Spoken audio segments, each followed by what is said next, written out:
नमस्कार, आपका इस चैनल पर स्वागत है। नमस्कार अशोक जी। जी नमस्ते, सभी को वंदन। अशोक जी, आपसे जानना चाहेंगे कि क्या कुछ लोग स्ट्राइक करते हैं, कभी भूख हड़ताल तो फिर कभी मौन हड़ताल, इस तरह के करते हैं, तो क्या इस पर भी कुछ केसेस बनते हैं? लोकतांत्रिक देश में लोगों की अभिव्यक्ति की आज़ादी का अधिकार है। हाँ। अभिव्यक्ति की आज़ादी जो होती है उसमें धरना प्रदर्शन आदि भी शामिल है। हाँ। कुछ लोग कभी कभी एक क्रमिक अनशन करते हैं। अनशन का मतलब भोजन नहीं करना है, चाहे वही दिन भर बैठे रहेंगे। परंतु ये जब और आगे बढ़ जाता है तो बोलते हैं भूख हड़ताल पे जा रहे हैं। अब भूख हड़ताल पे जा रहे हैं तो मतलब कुछ नहीं लेंगे, पानी तक नहीं लेंगे।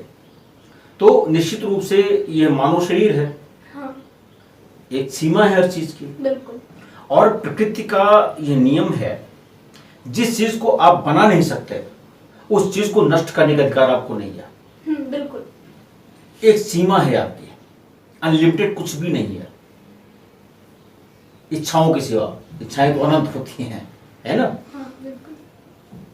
अपनी मांग को मनवाने के लिए सीमा से परे जाना और ये कहना कि हम अनशन करेंगे, हम भूख हड़ताल कर देंगे, हम कुछ नहीं खाएं पिएंगे, तो कई सारे मामलों में देखा गया है कि प्रशासन के लोग उनको चुपचाप गाड़ी में भरते हैं, ले जाकर उनको अस्पताल भर्ती करते हैं। लेकिन कुछ मामलों में ऐसा होता है कि तब तक उनको इंतजार करते हैं जब तक वो अंतिम स्टेज पे ना पहुंच जाए। तो अगर उन्होंने सिर्फ घोषणा कर दिया कि हम भूख हड़ताल पे जा रहे हैं, सो इसी इतने पे धारा 309 में भारतीय दंड विधान की एफआईआर दर्ज हो सकती है। एक केस आया ऐसे ही अपने भारत में, उत्तर प्रदेश है, तो यहाँ पे एक कर्मचारी थे, वह साइकियाट्रिक हॉस्पिटल में किन्हीं कारणों से सस्पेंड हुए। उन्होंने घोषणा कर दिया और बैठ गए भूख हड़ताल पे। प्रशासन ने एक्शन ले लिया, ट्रायल फेस करना पड़ा, सजा हो गई उनको। ये केस जब ऑनरेबल हाईकोर्ट के सामने गया तो माननीय उच्च न्यायालय की बेंच ने यह कहा कि सिर्फ इतना कह देना कि हम भूख हड़ताल पे बैठ रहे हैं, अब हम अपनी मांग को मनवाने के लिए हम धरना जारी रखेंगे, ये 309 के लिए काफी नहीं है।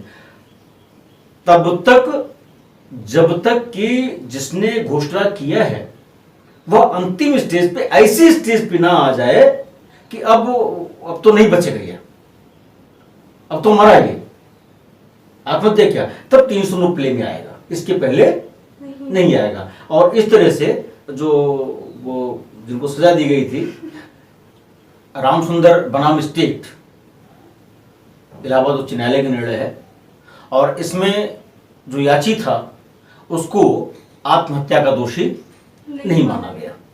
इसी तरह से मुंबई उच्च न्यायालय में भी हुआ था, उसमें भी दोषी नहीं माना गया था, और उसमें यह कहा गया कि चूंकि ये मेंटली इल हैं और साइकियाट्रिक इनकी पोजीशन है, मेंटल डिसऑर्डर है इनको, इसके कारण इनको सिंपैथी की जरूरत है, ट्रीटमेंट की जरूरत है, और उनको सजा से मुक्त कर दिया था। क्या ये मौन हड़ताल के लिए भी लागू होता है? नहीं, मौन हड़ताल पर यह लागू नहीं होता, क्योंकि वहां पर आपके मौन रहने से आपके जीवन को खतरा उत्पन्न नहीं हो रहा है। मतलब यहां पर यह है कि जब आप स्वयं ऐसा कुछ कृत्य करें जिससे आपका जीवन समाप्त हो सकता है और उसके लिए पूरा प्रयास किया आपने, जैसे पंखे से लटक गए आप, फंदा लगा लिया, या कनपटी पे रिवॉल्वर लगा के गोली मार लिया आपने, नसों को काट लिया आपने, यहां की नसें काट लिया आपने, तो ये सब आत्महत्या के प्रयास के लिए काफी है। धन्यवाद अशोक जी आपका इस विषय पर जानकारी देने के लिए। बंधुओं, आपसे अनुरोध है कि अगर आपने इस चैनल को अब तक सब्सक्राइब नहीं किया है तो कृपया इसे सब्सक्राइब करें और साथ ही नोटिफिकेशन बेल जरूर दबाएं, जिससे कि आपको इस चैनल पर अपलोड होने वाली वीडियोस मिलती रहें। धन्यवाद।